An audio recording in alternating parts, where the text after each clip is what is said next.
Bienvenue sur la chaîne Le Prof d'Histoire. C'est la vulgarisation de l'histoire. Si tu veux comprendre l'histoire, t'écoutes cette chaîne.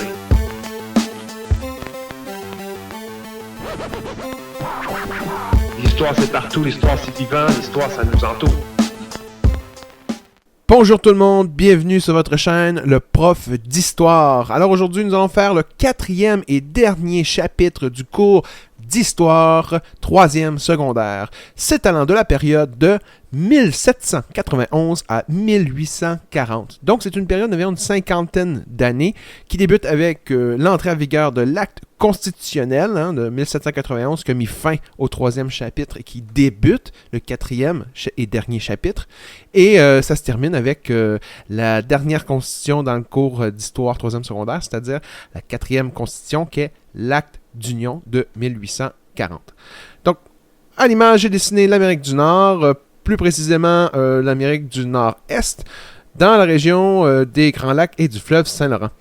On a vu avec l'acte constitutionnel que la guerre d'indépendance américaine avait poussé les loyalistes qui étaient fidèles, loyalistes à qui? À l'Angleterre, fidèles au roi d'Angleterre, à déménager dans la province of Québec qui, elle, était restée dans l'Empire britannique. Donc, les loyalistes arrivent dans la province of Québec et vont s'installer dans un endroit où il y a très peu de Canadiens à cette époque, c'est-à-dire autour des Grands Lacs, dans l'ancienne région de l'Huronie où se trouvaient les Hurons qui ont été décimés par les maladies et les guerres. Donc c'est un espace plutôt vaste avec de bonnes terres fertiles où les loyalistes vont pouvoir s'établir et construire des villes anglophones. Donc ce sont des habitants, des colons des 13 colonies qui déménagent dans la province of Québec et parce qu'ils arrivent, ils demandent des changements et une nouvelle constitution qu'ils auront quelques années plus tard, c'est-à-dire en 1791. Donc on commence le chapitre avec cet acte constitutionnel qui va diviser la province of Québec en deux,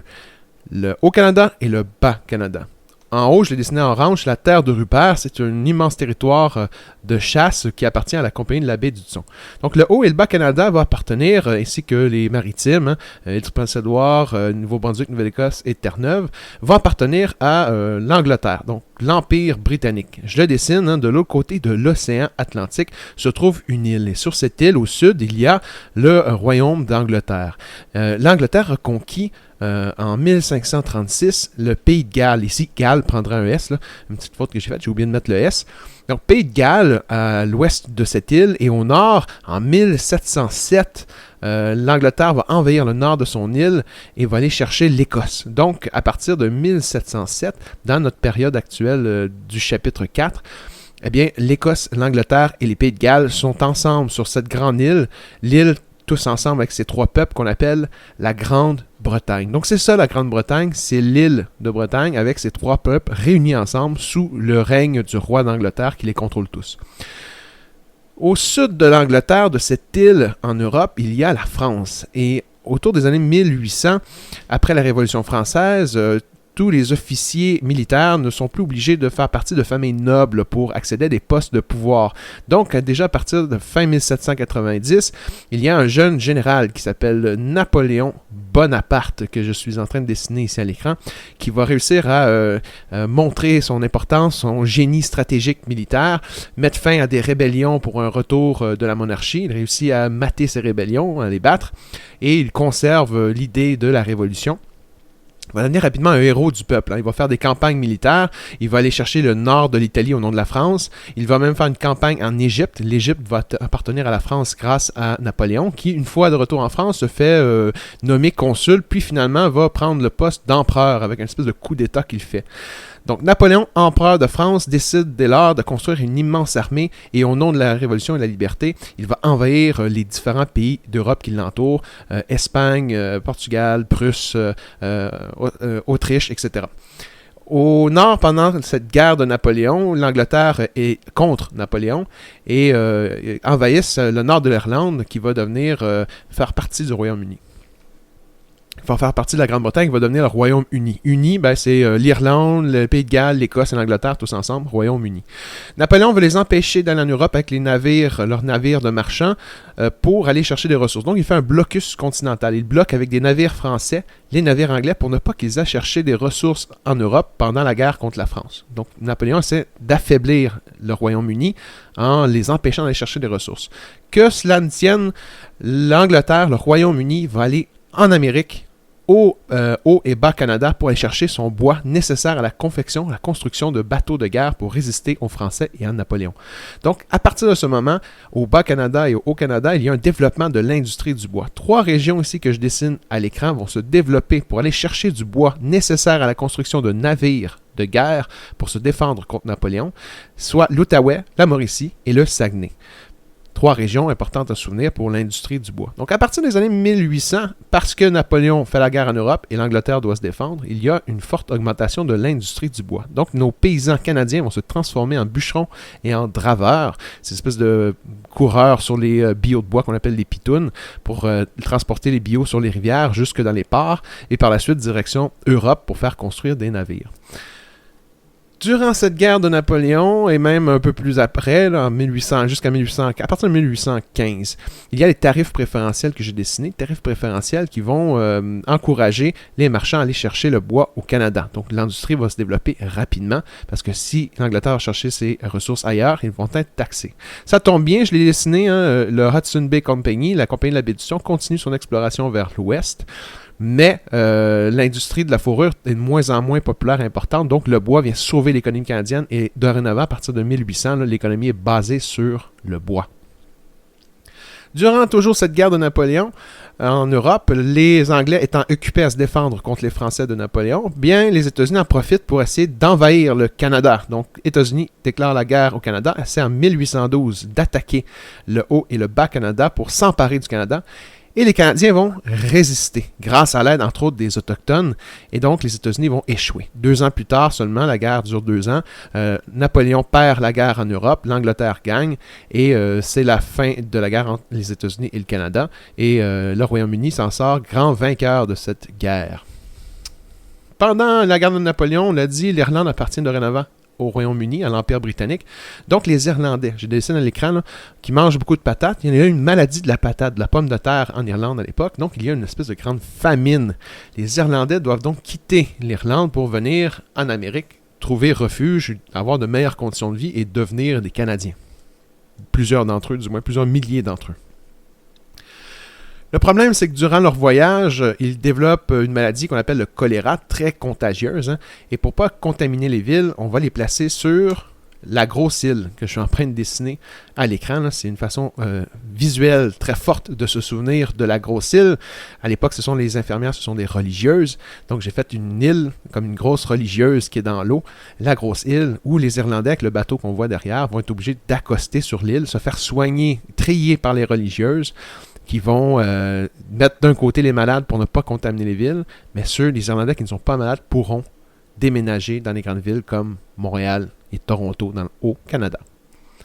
Durant cette période, la division des terres, ce sont toujours les cantons, et les seigneuries qui étaient autrefois sur le bord du fleuve Saint-Laurent, comme je le dessine, se divisent toujours de plus en plus de père en fils, et à partir d'une certaine période, il y a des difficultés au niveau de la division des terres. Il n'y a plus de place dans les campagnes, mais en plus, il y a une période de sécheresse en 1830, ce qui fait une crise économique. Il y a beaucoup de problèmes dans les campagnes, et donc les jeunes paysans doivent trouver d'autres moyens de vivre, de travailler que de l'agriculture. On a de la difficulté à se nourrir, il n'y a plus de place dans les campagnes, donc ils vont déménager en ville. Heureusement pour eux, il y aura une nouvelle révolution industrielle, la première révolution industrielle au début du 19e siècle, qui va pouvoir leur fournir du travail.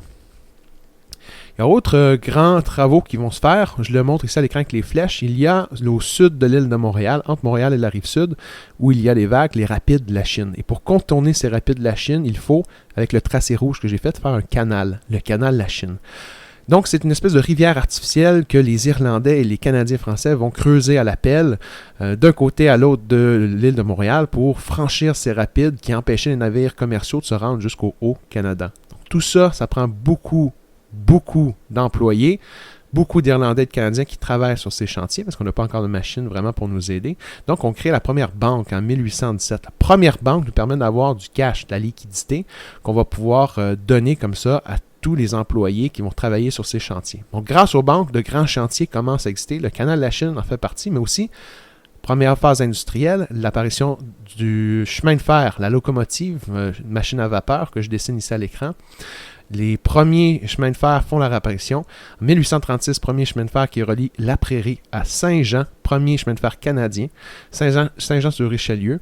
Et donc, les voies ferrées vont être aussi construites par ces Irlandais et ces Canadiens qui se cherchent de l'emploi. Autour du canal de la Chine apparaissent, je le dessine, les premières industries, les premières usines. Ces usines-là vont permettre aux paysans que je disais tantôt avec la crise agricole de se trouver de nouveaux métiers, cette jeunesse, à Montréal. Mais il n'y a pas assez d'usines. Autour des usines apparaissent les quartiers ouvriers que j'ai dessinés tantôt, là. Mais il n'y a pas assez d'usines pour répondre à la quantité de jeunes. Donc, il y a la période de la grande hémorragie. Une grande hémorragie, c'est-à-dire quelqu'un qui saigne abondamment. Où est-ce que les gouttes de sang sont où ils vont s'installer aux États-Unis, tous ces jeunes Canadiens qui cherchent de l'emploi et qui vont déménager comme ça aux États-Unis pour travailler dans les usines américaines où ils ont besoin de beaucoup de main-d'œuvre et les Canadiens vont donc devenir des Américains. On va perdre des milliers de jeunes Canadiens qui vont se déplacer comme ça aux États-Unis pour aller travailler. La grande saignée, donc, on perd le sang canadien. Le jeune sang canadien, c'est une expression, Young Blood, qui va vers les États-Unis. Durant toute cette période de crise agricole, difficulté à se trouver de l'emploi, apparition des machines à vapeur, apparition des industries, il y a aussi le Parti patriote que je dessine à l'écran qui demande plus de responsabilités pour trouver des solutions en tant que gouvernement. Donc, il demande un gouvernement responsable. Louis-Joseph Papineau que j'ai dessiné, chef du Parti patriote, envoie donc 92 résolutions, 92 demandes au roi d'Angleterre, au gouvernement britannique, qui donnerait plus de pouvoir. La réponse 10 fois non. 10 résolutions Russell disent non, vous n'aurez pas plus de pouvoir, vous ne pourrez pas prendre de décision, c'est le gouverneur et le roi qui décident. La population s'enflamme avec l'avertissement des patriotes. Finalement, ils vont prendre des armes et attaquer les régiments britanniques. Ça va être la période des rébellions. Donc, 2 années consécutives. Une première rébellion en 1837. Première bataille Saint-Denis que j'ai coché, là, c'est un succès. Saint-Charles qui est une défaite et Saint-Eustache qui est une défaite. Donc les patriotes vont perdre la guerre de 1837, s'enfuir aux États-Unis, revenir l'année suivante et perdre une deuxième fois.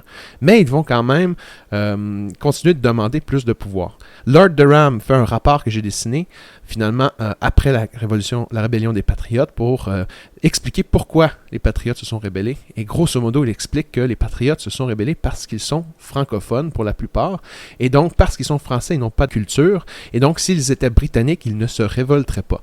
Ils obéiraient à l'Empire britannique, au roi, et donc on n'aurait plus de rébellion. Donc l'idée était d'unir le Haut et le Bas Canada, créer une nouvelle constitution qu'on appelle l'Acte d'Union pour éviter de futures rébellions. Et c'est comme ça que se termine le chapitre 4 et l'année de 3e secondaire, avec cette volonté d'unir le Haut et le Bas Canada, éviter les révoltes comme celle des Patriotes, ces rébellions, et s'assurer que les Patriotes et que les Canadiens deviennent de loyaux sujets britanniques pour éviter d'éventuelles révoltes. J'espère que ce dessin et ce court vidéo vous explique bien les principales lignes du chapitre 4. C'est sûr que certains détails que j'ai sautés, je n'ai pas parlé non plus d'Église qui a encore beaucoup de pouvoir, l'Église catholique, l'Église anglicane aussi qui fait son apparition sur l'échelle politique. Mais tout de même, principale ligne, Napoléon qui fait son apparition, l'industrie du bois qui se développe à cause de ça au Canada, parce que le blocus continental de Napoléon empêche l'Angleterre d'aller chercher son bois afin de construire des navires de guerre en Europe. Donc, l'Angleterre vient chercher son bois au Canada. À cause de ça, l'industrie du bois canadien se développe. 3 principales régions, Outaouais, Mauricie, Saguenay. On va chercher le bois canadien, on l'envoie en Angleterre pour qu'il puisse construire des navires de guerre. Durant cette période, il y a aussi une crise, un peu après une crise agricole, à peu près en même temps que les Irlandais arrivent, eux, avec le choléra, dû à la famine en Irlande. On les soigne sur la Grosse-Île, on les trie sur la Grosse-Île. Les Irlandais qui ne sont pas contaminés par le choléra peuvent aller dans la population canadienne et vont faire augmenter le pourcentage d'anglophones versus francophones. Il y a, à cause des Irlandais anglophones, presque autant d'anglophones dorénavant que de francophones au Canada. Il y a l'apparition des premières banques qui permettent de grands projets aussi, on avait vu, avec la construction du canal de la Chine et aussi de certaines écluses, que je n'ai pas parlé, et le train, la locomotive, les premiers chemins de fer qui font aussi leur apparition. Les usines, à cause de cette première phase industrielle, la machine à vapeur permet d'avoir des industries de textile principalement, mais aussi de scierie, de bois, autour du canal de la Chine qui font l'apparition avec les premiers quartiers ouvriers. Premiers quartiers ouvriers tout de même qui ne sont pas suffisants et donc il y a une grande partie de la population qui va déménager, surtout les jeunes, la grande saignée, la grande hémorragie. Ces jeunes Canadiens qui déménagent aux États-Unis pour se trouver de l'emploi. Et pendant ce temps, les patriotes qui, eux, demandent avoir un gouvernement élu plus responsable avec des pouvoirs au niveau des ministères, donc un gouvernement ministériel responsable. Et ils font 92 résolutions, des demandes au gouvernement qui refusent. Et finalement, le peuple prend les armes pour essayer d'obtenir plus de droits. Rapport de Durham après la bataille et les rébellions des Patriotes pour expliquer qu'il faut fusionner le Haut et le Bas Canada pour éviter ce genre de révolte. Voilà. Alors, bonne fin de journée!